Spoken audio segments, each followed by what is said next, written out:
Perkenalkan, nama saya Erika, saya dari kelas 5 AKMC. Saya akan mempresentasikan mengenai ujian tengah semester seminar akuntansi dengan judul artikel utama yaitu Family Ownership Concentration and Real Earnings Management on Empirical Evidence from an Emerging Market. Jadi, yang pertama itu membahas tentang latar belakang.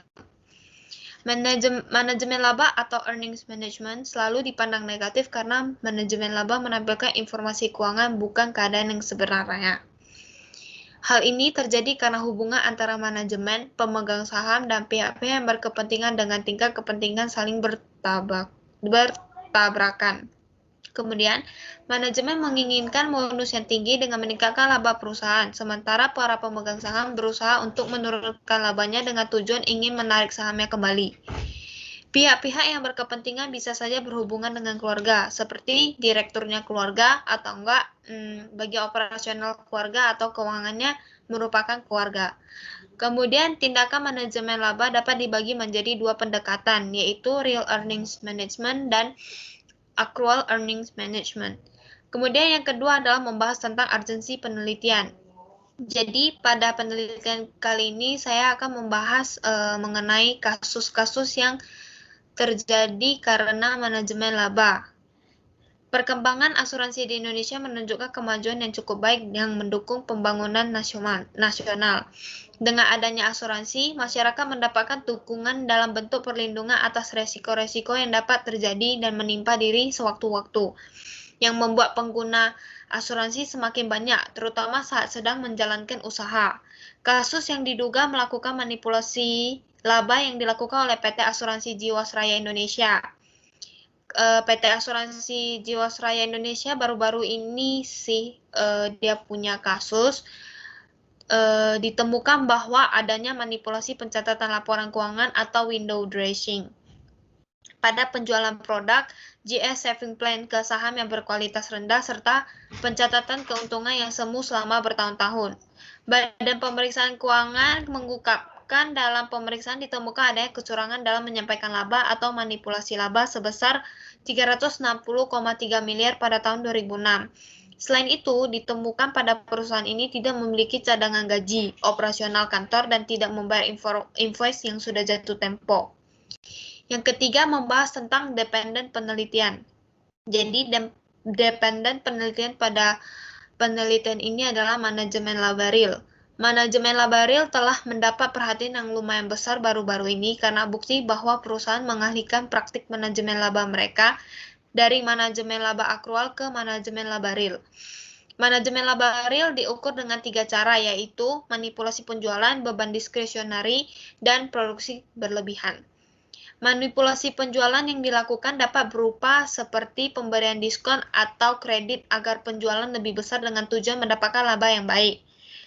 Kemudian untuk beban diskresionari yang dilakukan dapat berupa pengurangan biaya iklan atau riset yang digunakan dalam perusahaan untuk meningkatkan nama perusahaan. Dan produksi berlebihan yang dilakukan untuk menambah volume produksi dengan tujuan untuk menurunkan harga pokok produksi yang membuat laba tampak lebih baik. Dari 3 cara yang disebutkan, perusahaan akan mempunyai abnormal cash flow from operation, abnormal production cost, dan abnormal discretionary expense. Pada studi ini, cash flow from operation, production cost, dan discretionary expense diterima secara luas dalam literatur akuntansi karena merupakan cara untuk menghitung atau menampilkan manajemen laba real pada perusahaan. Kemudian yang selanjutnya itu adalah membahas tentang model penelitian terdahulu. Pada penelitian yang dilakukan oleh Gallup pada tahun 2020 yang menganalisis tentang pengaruh konsentrasi kepemilikan keluarga pada manajemen laba real, ditemukan adanya pengaruh signifikan dan negatif terhadap manajemen laba real diikuti dengan hasil penelitian yang sama oleh Apriliani dan Dianti pada tahun 2016. Kemudian penelitian lain yang dilakukan oleh Setiawati dan Liani pada tahun 2016 secara empiris membuktikan bahwa manajemen laba real mempunyai pengaruh signifikan dan positif terhadap ukuran perusahaan. Dikarenakan perusahaan besar cenderung memiliki dorongan yang lebih besar untuk melakukan manajemen laba real, karena mereka menjadi subjek pengawasan ketat, sedangkan kepemilikan institusional semakin besar tingkat kepemilikan institusional, semakin efektif pengawasan terhadap manajemen perusahaan. Karena itu dilakukan manajemen laba real dibanding manajemen laba akrual. Kemudian pada penelitian Chi pada tahun 2015, ia meneliti tentang hubungan antara perusahaan keluarga dengan manajemen laba. Hasil penelitian membuktikan bahwa perusahaan keluarga berpengaruh signifikan dan positif terhadap manajemen laba real. Kemudian yang selanjutnya itu adalah membahas tentang hubungan variabel independen dan dependen. Hubungan pertama yaitu adalah hubungan konsentrasi kepemilikan keluarga terhadap manajemen laba real. Pada penelitian yang dilakukan oleh Adi Guzel pada tahun 2013 dan Martin pada tahun 2016, penelitian yang menunjukkan bahwa tindakan manajemen laba pada perusahaan keluarga lebih rendah dibanding pada perusahaan non-keluarga. Hal ini membuktikan bahwa semakin banyak atau besar peranan keluarga dalam pengelolaan perusahaan, maka tindakan manajemen laba suatu perusahaan juga rendah. Hasil penelitian yang dilakukan oleh Warsini pada tahun 2013 dan Galeb 2020 dan Apriliani tahun 2016 menunjukkan adanya pengaruh konsentrasi kepemilikan keluarga terhadap manajemen laba real secara signifikan dan negatif, dikarenakan keluarga merupakan pemegang saham pengendali. Kemudian hubungan yang kedua adalah hubungan ukuran perusahaan terhadap manajemen laba real. Pada penelitian Setiawati pada tahun 2016 menunjukkan bahwa adanya pengaruh ukuran perusahaan secara signifikan dan positif terhadap manajemen laba real. Hal ini karena perusahaan besar menjadi pusat perhatian pengawasan dan masyarakat serta tekanan dari stakeholders.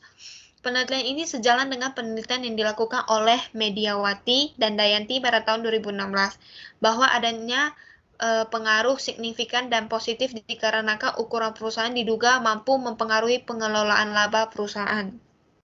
Yang selanjutnya itu adalah model dan hipotesis penelitian.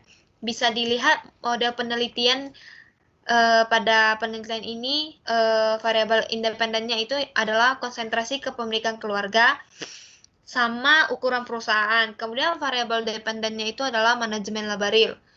Untuk variabel kontrolnya itu ada 3, yaitu leverage, return on asset, dan abnormal discretionary accruals. Jadi hipotesis penelitian yang dapat diambil kesimpulan itu adalah yang pertama, konsentrasi kepemilikan keluarga memiliki pengaruh signifikan dan negatif terhadap manajemen laba real, sesuai dengan penelitian-penelitian yang telah dilakukan. Kemudian yang hipotesis kedua itu mengenai ukuran perusahaan memiliki pengaruh signifikan dan positif terhadap manajemen laba real. Ini juga didapatkan dari penelitian-penelitian sebelumnya.